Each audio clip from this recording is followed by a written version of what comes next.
Magandang araw mga kaibigan. Nako mga kaibigan, mainit itong pag-uusapan natin. Mga abogagong mga Duterte, amoy disbarment matapos bastusin ang Pangulo. Kong Luistro, matinding resback kay BP Sara at Topacio. Grabe mga kaibigan, talagang wala talaga sa hulog itong mga Duterte. Mantakin nyo naman, isinusulong nila ang tambalang Sara at Baste sa 2028. Sara Baste, mga kaibigan, na tandem. Sarabas. Oo. Tunog pa lang mga kaibigan, pang balasubas. Yung tipong walang gagawing maganda sa Pilipinas. Akala ba natin ayaw ni Sara Duterte sa politika sa ngayon? Pero yun nangyari mga kaibigan sa Davao Charter Day, abay nagmukhang kampanya. Andon yung mga ambisyoso. Nagpapasikat kay Sara Duterte na someday magkaroon ng pwesto at maisama sa senatorial slate. Puro reklamo sa gobyerno at reklamo sa impeachment.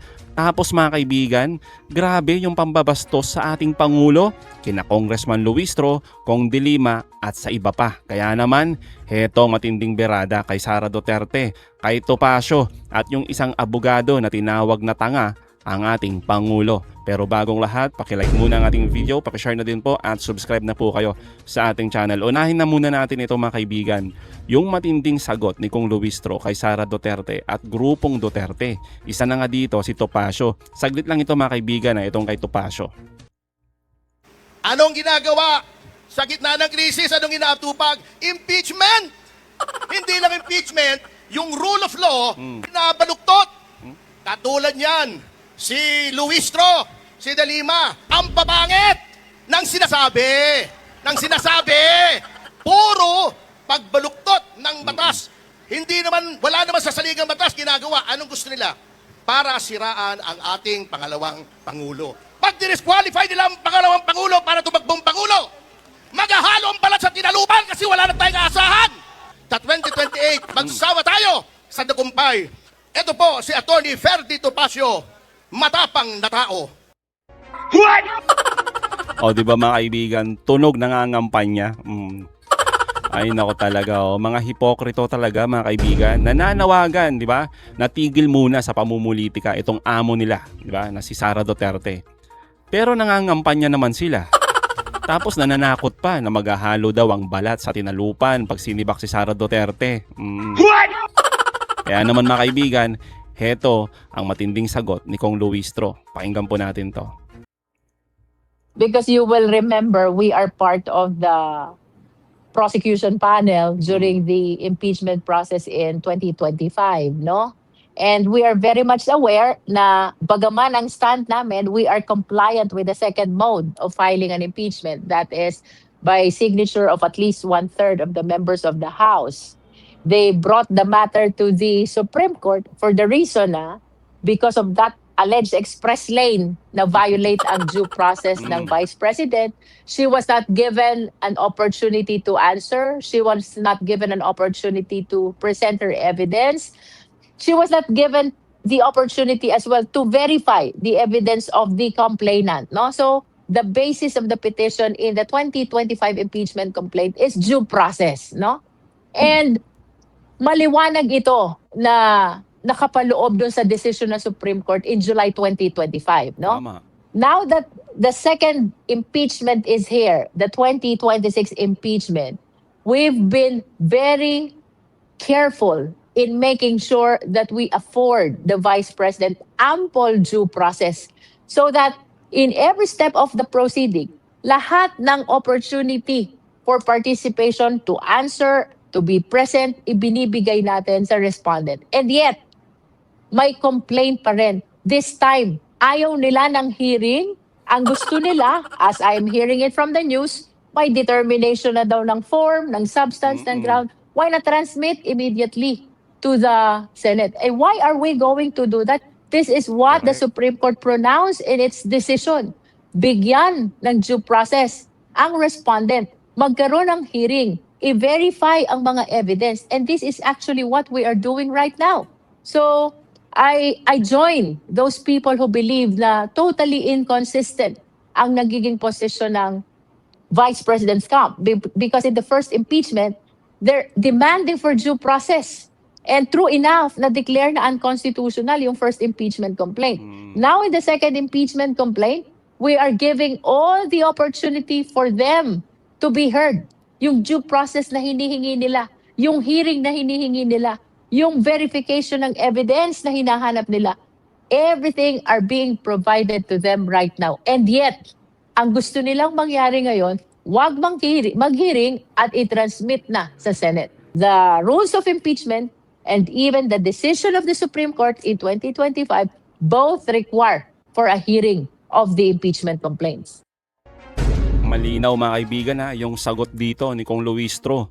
Yan po kasi yung gusto ng mga Duterte, no? Tulad ni Topacio. Mga kaibigan. Yan, no? Sabi kasi mga kaibigan ni Attorney Topacio, i-transmit na agad sa Senado. Wag na daw mag-hearing, no? Kasi naglolokohan lang daw tayo. Mga ipokrito nga daw itong mga nasa kamera. Wag na daw mag-hearing. Pero sorry mga kaibigan, no? Sorry sa mga DDS, no, mga Duterte. Matalino si Kong Luistro. Bakit mga kaibigan? Sumusunod sa Supreme Court para walang rason itong si Sara Duterte na halatang naghahanap na naman ng butas. Diba naghahanap ng butas para ma-technical ulit ang impeachment. Obvious naman mga kaibigan na takot ang amo nilang si Sara Duterte. Ay nako. Things become so obvious, no? Kasi this is the second time already, no? In spite of the seeming readiness of the Vice President to answer the allegations, mukhang dinadaan lagi tayo sa issues of technicality. Even when there is no technical issue, pinipilit nilang mag-insinuate ng technical issues just to do away with the impeachment process, no? At syempre, bakit ganito? Why not instead answer the allegations para to realize the mandate of accountability. After all, ito ang mandato ng saligang batas Ang sabi sa atin, public office is a public trust. Public officials must be accountable to the people at all times. Then, let us be answerable. Let us be accountable to the people. After all, 2024 pa itong allegations na ito. It's about time, sagutin na, and do away with discussion of technical issues. After all, the Justice Committee, in all fairness, have been so compliant with all the requirements, be it the rules of impeachment, the Constitution, and the decisions of the Supreme Court. Totoo naman kasi, 'di ba mga kaibigan, yung sinasabi dito ni Kong Luistro, 'di ba? Puro palusot itong ating Vice Presidente, Sara Duterte. 'Di ba mga kaibigan? Sasabayan pa nitong mga alipores niya kung ano-ano yung mga pinapakalat na rason kung bakit hindi pwedeng i-impeach, no? O hindi pwedeng ituloy yung impeachment. Ang daming rason mga kaibigan.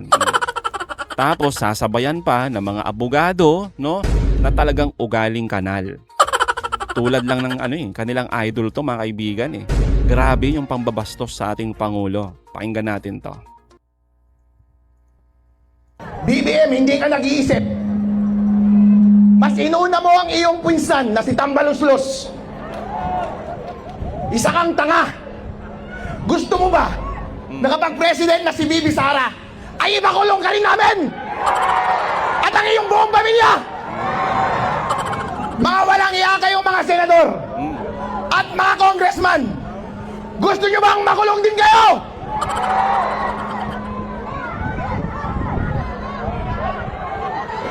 Ngayon po, ito ang ginagawa nila. Gusto nilang i-impeach si VP Sara para hindi siya manalo bilang presidente ng Pilipinas. Mali. Di ba mga kaibigan? Maling-mali Yan tayo Alam nyo mga kaibigan mga abogado to. Alam ko mga matalino tong mga to Alam natin yan. At alam din nila yung tunay na rason kung bakit merong impeachment at bakit dapat i-impeach si Sara Duterte. Nasa article of impeachment naman yan Yung mga rason, yung mga allegation, di ba? Nandyan naman yan. Alam nila yan. Pero mga kaibigan, para sa public consumption, di ba? Para sa mga DDS, ito yung ipinapakain nilang rason, di ba? Gustong i-impeach si Sara Duterte kasi ayaw nilang maging presidente. Grabe mga kaibigan, pumapayag kayo noon mga DDS, ginagawa kayong tanga at bobo ng mga ito. Di ba? Nakakahiya. Oo, kawawa lang kayo. Ginagawa kayong mga tukngol ng mga to. Ay, nako talaga, oo. Papayag ba kayong hindi maging presidente si VP Sara Duterte ng Pilipinas? Maraming salamat po. Ay, mga iba nabaliw na, oh, di ba? Ay, nako, kawawa. Oh, tapos sumasagot pa kayo dito. Ay, nako. Alam niyo po mga kaibigan, ang tawaging tanga ang ating Pangulong Marcos, no? O yung mga iba pang mga politiko, di ba? Eh, hindi po yan kritisismo. Sa totoo lang, yan po ay pang-iinsulto. Kasi wala namang kinalaman yan sa pagpapalakad ng bansa tapos tatawagin mong tanga. Di ba mga kaibigan, kung ang tanging bala ng mga ito, di ba, yung lagi nilang sinasabi, di ba, pambabalahura laban sa ating administrasyon, sa ating gobyerno, puro na lang personal na paninira. Ang tanong natin, nasaan yung talino ninyo? Abogado pa naman kayo, di ba? Tapos, ikukulong nyo ang iyong kalaban kapag si Sara Duterte yung nasa pwesto, siya na yung Pangulo? Aba, yan po ay isang mapanganib na pahayag, sa totoo lang. Di ba? Ang kulungan ay para sa mga napatunayang nagkasala sa batas. Alam nyo yan, abogado kayo. Hindi para sa mga kaaway sa politika. Hindi dapat ginagamit ang hustisya bilang instrumento ng pagganti. Di ba? Yan po kasi yung plano nila pag naging pangulo na yung kanilang amo. Oh, tulad ng sinasabi mga kaibigan dito ni Attorney Bueno. Pakinggan po natin ito. Kami pong mga abogado kapag nakakakita ng ganito ay medyo naaapektuhan sapagkat kami ay damay dito sapagkat mataas po ang pagtingin sa amin ng mga mamamayan. At Totoo. kung makakakita tayo ng mga kasamahan natin sa legal na profesyon, ay para bang nadadamay na din ang imahe namin bilang mga abogado. Ganyan ba kayo mga abogado magsipagsalita, no, sa harapan ng publiko, lalong-lalo na kung binabanatan ninyo na walang pakundangan ng mga opisyal ng ating gobyerno. Pwede mong banatan yung public officials pero dapat hindi na below the belt. Totoo May naman. limitasyon. Sabi nga natin, ang freedom of speech and freedom of expression sa ilalim po ng ating saligang batas. Ang pagtawag po sa Pangulo ng tanga at paggamit ng masasakit na salita laban sa mga mampapatas ay maaaring ituring na pampubliko at may masamang layuning pagbibintang na naglalayong sirain ng dangal o reputasyon nila. Abay, dapat makarating din to sa mga House of Representatives, Kaya nga sa mga miyembro dyan at sa Senado. Mm. Abay, nasisira ang pangalan ninyo ng ganyan na lamang. Ito yung bilang abogado, ano ang potensyal na liability ng isang taong bitaw lang ng bitaw ng pananalita, no, laban sa mga kapwa abogado, kapwa public official, o kahit sinong tao, no. Yan po, pag ginawa ninyo, nagkakaroon po kayo ng paglabag sa Code of Professional Responsibility and Accountability, CPRA. Okay, so yan po yung batayan natin, no?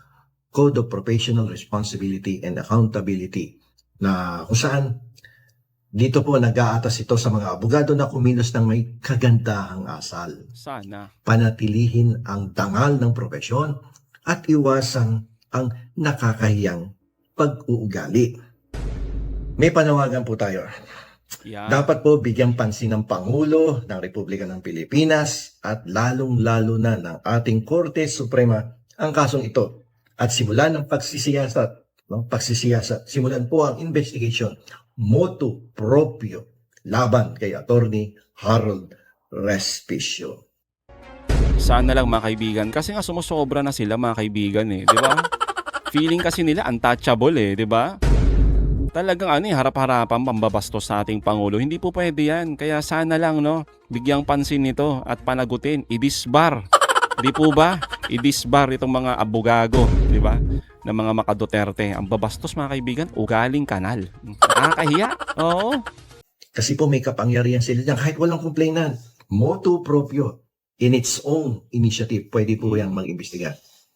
Kasi bilang isang opisyal ng hukuman, may mataas na inaasahang pamantayan ng pag-uugali at etikal na pagkilos si Attorney Respicio. Kaya nga. Ang kanyang mga pahayag na mapangabuso laban sa mga mambabatas at ang kanyang pag-uugaling hindi po angkop at ay hindi lamang po ito nagpapahina sa kanyang sariling dangal kundi pati na rin sa buong legal profession, sa buong profesyon ng abogasya at sa mga institusyon ng gobyerno. Ang pagpapakita mo ng galing bilang abogado ay hindi nasusukat sa Para kang referee doon sa boxing, no? May Pacquiao, no? Yung boses, ginagaya mo yung referee ng boxing. Hindi magandang tingnan. Totoo. Nakakadegrade, no? Totoo Ng naman. dignidad ng isang abogado. Damay kami, Lord. Nadadamay kami tuloy dito. O, di ba mga kaibigan, nakakahiya kasi, di ba? Tsaka sana umaksyon ang Korte Suprema dito. Sa totoo lang mga kaibigan. Tandaan natin eto nga, sabi nga ni Attorney Bueno si Attorney Gadon na-disbar din mga kaibigan dahil sa matinding pagmumura. O, dapat nga itong si yung idol nila. O, itong si Sara Duterte, di ba? Matagal na sanang na-disbar to eh. Ewan ko lang mga kaibigan kung bakit hanggang ngayon, abogada pa din. Di ba? Doon pa lang sa sinapak niyang sheriff o nung mayor pa siya. Hanggang sa pagbabanta, pagmumura sa ating Pangulo. Abay wala mga kaibigan, abogada pa din hanggang ngayon. Kaya siguro, ginagaya ng mga abogagong maka-Duterte. Diba? Kahit pagmumurahin ng Pangulo, okay lang. Wala din pananagutan. Untouchable di ba? Feeling mga untouchable mga kaibigan. Kaya nakakatakot at mapanganib kung makakabalik sa kapangyarihan ng mga Duterte. Hindi po ba? Isipin nyo yun kayong mga DDS. Kayong mga DDS, kayong mga panatiko ng mga Duterte. Kung ang basihan ng pagpapakulong, dahil lang sa gusto nila, nasaan ang due process? Di po ba? Kaya sana, mag-isip-isip din kayo. Sumabay na kayo. Sabay-sabay nating ibasura itong panawagan nila na sarabas. Sarabaste sa 2028 daw mga kaibigan. Sarabas. Tunog pa lang walang gagawing matino sa Pilipinas. Sarabas. Tunog balasubas. So mga kaibigan, anong masasabi nyo patungkol dito? Comment down below. Again mga kaibigan, huwag nyo kalimutan, i-like at i-share itong mga videos. Hanggang sa muli, kita-kita ulit tayo mga kaibigan.